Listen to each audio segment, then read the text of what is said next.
Democrats will keep pushing the administration and our Republican colleagues to rein in ICE and stop the violence. Democrats are never going to get their full wish list. That's not the way this works. All right, Democrats and Republicans at odds over DHS funding as the government enters another partial shutdown with essential services such as FEMA and TSA being impacted. For more on what it'll take to reach a compromise, let's bring in Republican Congressman Tim Burchett. Congressman, it is great to see you again. Thanks so much for joining the show. Thank you for having me, ma'am. It's a pleasure. Pleasure's all mine. All right, so the hopes of ending this partial government shutdown are looking pretty bleak. You had Senator John Fetterman, the only Democrat who voted to advance the full-year funding bill, saying his Democratic colleagues have boxed themselves in. He says, quote, "What the F is the Democratic off-ramp on this? Once you set this in motion, ICE already has all the BBB money that it needs. Where's our leverage?" At the same time, you do see House Democrats floating a proposal that would take care of basically every agency under DHS except for ICE. Do you think that's evidence that Democrats realize they're on shaky ground justifying all of this? Well, I guess no pun intended, but they are on thin ice. And I'm complimentary of President Trump, of course, because he put the funding in the big, beautiful bill for Border Patrol and Customs. I think he foresaw it, as oftentimes Trump's playing chess and the rest of us are playing checkers. So, yeah, I think the Democrats' objective here is to cause as much pain as they can. And they've clearly shown that in the past. They have no real agenda other than to disrupt President Trump's agenda, and that's America's agenda. Who in the world would want to defund ICE, defund FEMA, defund the TSA? Why would you do that? All you want to do is cause pain in this country. And that's clearly what the Democrats are going to try to do. They did this the last time and their numbers went down. I know they're all good little soldiers, but that guy, when Senator Fetterman's the only one out there making any sense, I think you need to readjust your polling data. Yeah, I mean, his point is that both ICE and CBP already have funding because of the big, beautiful bill. They're not impacted by this shutdown at all. But you do have, FEMA, the Coast Guard, Secret Service, and TSA all, without any funding. TSA's acting administrator this week raised some national security concerns about that. Listen to this. The FIFA World Cup is only 121 days away, kicking off on June 11th. When America will welcome millions of visitors from the world over to our country.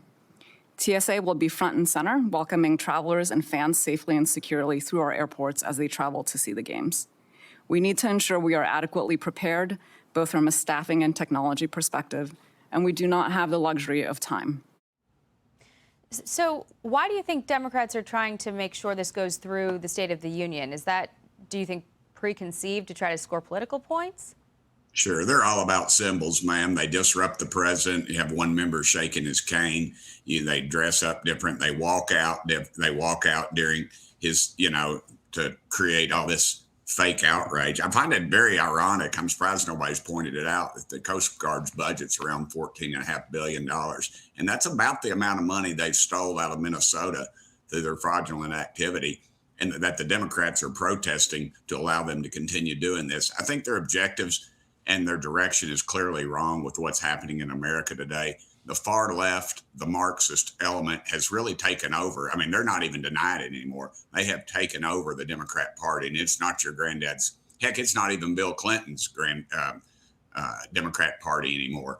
They have clearly gone so far to the left. I don't think there's any coming back. But the problem we have on our side is our messaging, and President Trump, once again, is correct about that. We are terrible at messaging. President Trump has teed up a lot of great issues, and we continue to fumble it. So I'd hope some of my fellow members would start messaging what's going on in this country and what needs to happen. All right. I want to turn to the economy. There was a lot of positive economic data this week. You had a good jobs report, better than expected CPI report, also some blockbuster highs for the stock market. But prices are still high. And the Washington Post editorial board writes this: what do bad breath, wilted flowers, and protectionism have in common? They might spoil Valentine's Day. Boxes of chocolates from outside the U.S. cost an extra 8% thanks to 2025 tariff increases, according to the Cato Institute's Scott Linicombe. Imported Valentine's Day classics are up across the board. Flowers cost 9% more. Jewelry is up 23%. Lingerie costs an extra 25%. So my question to you is, did it cost you a lot more to say I love you this year to Mrs. Burchett? Well, it did. I save up every year. Took our good friends Troy and Jackie Whiteside. We all went out to eat, and I noticed it was a little bit higher than it was the year before. But and I haven't bought myself any lingerie in a long time, so I can't make any comparisons there.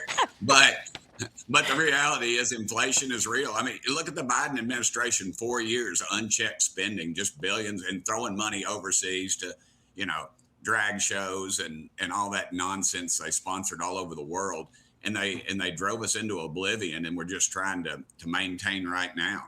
And that's what you see. You can't have that kind of spending over 4 years unchecked and you not have to pay the price. And that's exactly what inflation's about. It's like you have a glass of sweet tea and you just keep pouring clear water into it. Eventually it's going to weaken out. And that's what they do. They just print more money and hopefully they can get through the next election. And that's their goal. It's the goal of power.